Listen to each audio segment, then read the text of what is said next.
Hello friends, welcome back to our channel. భారత్కు అటు పాకిస్తాన్, ఇటు చైనా దేశాలతో ఏళ్లకు ఏళ్లుగా వివాదం జరుగుతూనే ఉంది. పహల్గామ్ ఉగ్ర దాడికి ప్రతిగా పాకిస్తాన్పై భారత్ చేపట్టిన ఆపరేషన్ సింధూర్లో అత్యాధునిక యుద్ధ విమానాలు వాడటం వల్లే భారత్ విజయం సాధించినట్లు నిఘా వర్గాలు చెబుతున్నాయి. రష్యా నుంచి కొనుగోలు చేసిన S-400 ఎయిర్ డిఫెన్స్ వ్యవస్థ పోరాటం అసామాన్యం. టర్కీ నుంచి కొనుగోలు చేసిన డ్రోన్లను పాక్ భారత్పై ప్రయోగించింది. అలా పాక్ నుంచి వచ్చిన దాదాపు 600 డ్రోన్లను భారత్ ధ్వంసం చేసింది.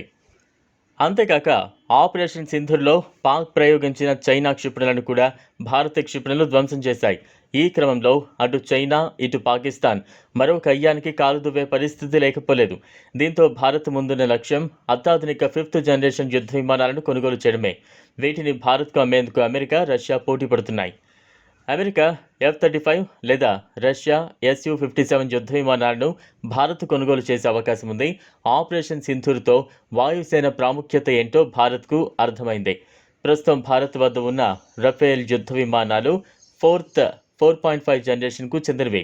దీంతో ఈసారి 5th జనరేషన్ ఫైటర్ ఎయిర్ క్రాఫ్ట్లను కొనుగోలు చేయాలని భారత్ భావిస్తోంది. అమెరికా F-35 లేదా రష్యా Su-57 యుద్ధ విమానాలను భారత్ కొనుగోలు చేయనుంది. ఈ రెండు యుద్ధ విమానాలు ఓసారి పరిశీలిస్తే అమెరికాకు చెందిన F-35 ఫైటర్ ఎయిర్ క్రాఫ్ట్స్ను లాక్హీడ్ మార్టిన్ అనే సంస్థ రూపొందించింది. ఇది అత్యంత శక్తివంతమైన 5th జనరేషన్ యుద్ధ విమానం. ప్రస్తుతం ఈ యుద్ధ విమానాలను అమెరికా నుంచి ఇజ్రాయెల్, జపాన్తో పాటు నాటో కూటమి దేశాలు కొనుగోలు చేశాయి. ఇది సింగిల్ ఇంజన్ యుద్ధ విమానం. టాప్ స్పీడ్ 1.6 మ్యాక్ వరకు ఉంటుంది. ఇది air to air, air to ground పనిచేసే సామర్థ్యం కలిగి ఉంది. దీని పరిధి 1500 కిలోమీటర్లు. ఇక ఒక్కో F-35 ఎయిర్ క్రాఫ్ట్ ధర $80 మిలియన్ నుంచి $110 మిలియన్ వరకు ఉంటుంది. ఇక రష్యాకు చెందిన Su-57 యుద్ధ విమానాన్ని రష్యా ప్రభుత్వం అభివృద్ధి చేసింది.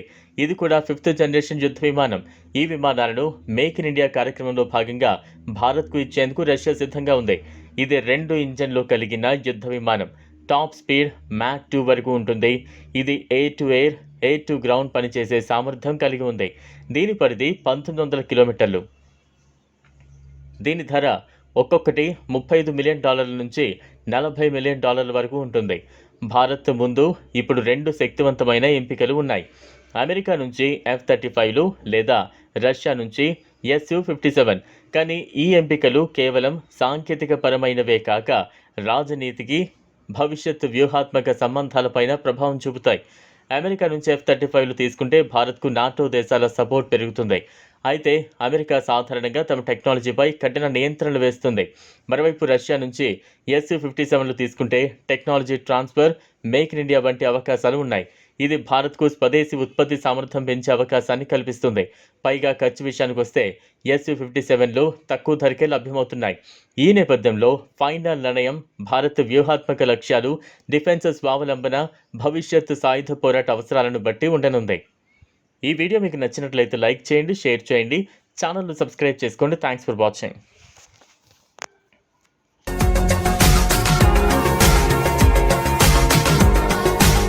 మరిన్ని అప్డేట్స్ కోసం మా ఛానల్ని సబ్స్క్రైబ్